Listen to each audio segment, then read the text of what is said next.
The United States of We're Totally Screwed, a pragmatist guide to eating, drinking, and breathing when the country collapses. Hi, I'm Sebastian Winters. Welcome to The Movement at politicalcolonoscopy.com, a weekend segment that I do in addition to my normal duties as host of PS on the BS and psonthebs.com. All of this when I'm not driving a semi-truck across the country or writing short stories for my Substack, Bathroom Breaks and Bedtime Tales. This week, I'm coming to you from a truck stop in Kingman, Arizona, where I just delivered 33,000 pounds of frozen fish from coastal Washington, 1,400 miles away. Let's get started. Have you ever noticed how people think a country collapses like a slow-motion car wreck? They picture some long, drawn-out, decades-in-the-making disaster, like a sad, wheezing balloon deflating one miserable inch at a time.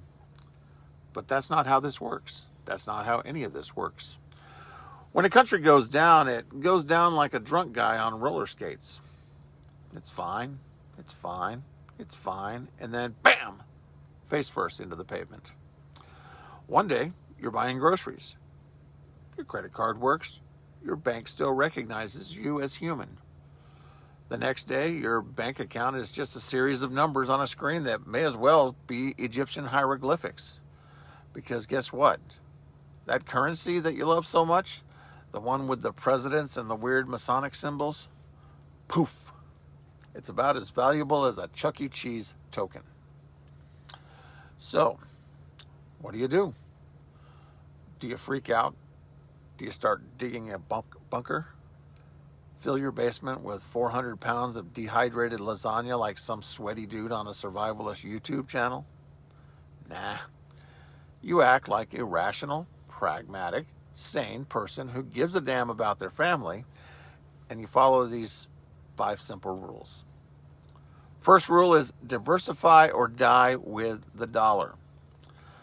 The U.S. dollar has been the currency for decades. But let me tell you something, it's still just paper. The government prints it, inflates it, screws around with it, and when it goes up and goes belly up, guess what? Your savings account turns into an expensive joke. You may as well wipe your ass with 20s, except they won't be soft. Now, crypto that's not tied to anyone's show, yeah, it'll take a hit because everything will, but it'll still be there. It's like gold, but you don't have to bury it in your backyard and pray nobody with a metal detector wanders through.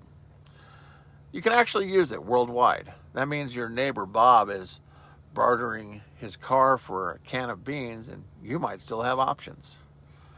Get over your politics of thinking that crypto bros are all just Republicans. That stuff's not going to matter when the whole world turns to shit. Secondly, stock up like a smart person, not a lunatic. You ever go to the store right before a hurricane? People will fist fight over a loaf of Wonder Bread as if that's what's going to keep them alive. Now imagine that, but it never stops. That's what happens when a country collapses. The trucks stop coming. The shelves go empty. And suddenly, you're looking at a bag of lentils like it's a 5-star meal. Best damn bag of lentils you'll ever eat. So here's the deal. You don't need to become some insane prepper building a canned food fortress in your basement, but you do need enough to get through a few weeks or months of, oh shit, where's the food? A nice little stock of maybe some rice, some beans, some canned goods, some stuff that won't go bad. Think of it like packing for an extended camping trip, except the beans are going to be dry, and you're going to have to know how to cook them over a fire. Also, I guess with camping trips, there's bears and other people who didn't prepare, and now they want your peanut butter. And medicine? If you or someone in your family needs it, stock it up. You don't want to be a guy with the high blood pressure problem in the middle of an economic collapse. You think healthcare system sucks now? Wait till doctors are getting paid in loose cigarettes. Third thing you want to do is you want to learn skills that are actually useful. Let me ask you something. What's your real skill? No, not the job title on your LinkedIn. Not the fact that you make a killer PowerPoint presentation. I mean, what can you do? Because if the answer is write emails or run social media campaigns, congrats, you're now useless. When the shit hits the fan, you know who survives? The people who can fix things. The ones who know how to purify water, cook actual food, build a fire, patch up a wound, or protect themselves without crying for the manager. You want to be the guy who can repair a generator, not the guy sitting in the dark wondering where the light switch went. Take a first aid class. Learn to garden. Learn 5 ways to make a fire without matches or a lighter.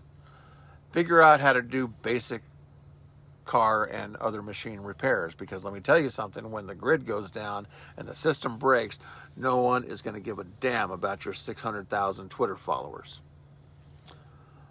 Fourthly, find your tribe.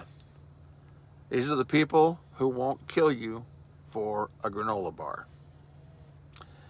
In every zombie movie, you know who dies first? The guy who thinks he can do it alone. Lone wolves. They end up dead. You know who lives? The people who stick together. Now, I'm not saying go start a cult, but have some people that you trust. Neighbors, friends, family, folks that you can rely on when shit gets weird. You need a network, because when things go sideways, the difference between doing okay and, oh God, it's cannibalism time, is having people who've got your back. And pick wisely. You don't want the guy who panics every time the Wi-Fi goes down. You want people who can handle things, people with skills, people with supplies, and more importantly, people who don't suck. Fifthly, have a plan for when it's time to get the fuck out. Let's say your city turns into a real-life purge overnight. Do you have a way out? Or are you just going to stand there watching your neighbor set his own car on fire while you Google nearest escape routes? You need a plan B, a place you can go, a way to get there. You think you're going to book a hotel when shit goes down? You don't have any fucking money left. Guess what? Everyone thinks that. Highways clog up. Gas stations run dry, and before you know it, you're standing there with your thumb out like a hitchhiker in a Mad Max movie. Have a route. Have a backup route. Keep a little gas on hand. Some kind of currency, something worth something, some supplies, because when the moment comes, it's going to come fast. And the people who already had an exit strategy, they'll be the ones who aren't stuck eating expired beef jerky on the side of the road. Final thought, don't be a moron. Look, this isn't about fear. This isn't about some crazy conspiracy nonsense. It's math. It's history. Countries collapse. It happens. Governments fail. And when they do, the people who saw it coming and did something reasonable about it, they don't just survive, they keep living. So don't wait until the headlines say that everything's screwed in bold capital letters. Be smart. Get ahead of it. Because when it happens, it's going to happen fast. And you don't want to be the guy standing there saying, but I thought everything was fine. Because when it's not fine anymore, it'll already be too late.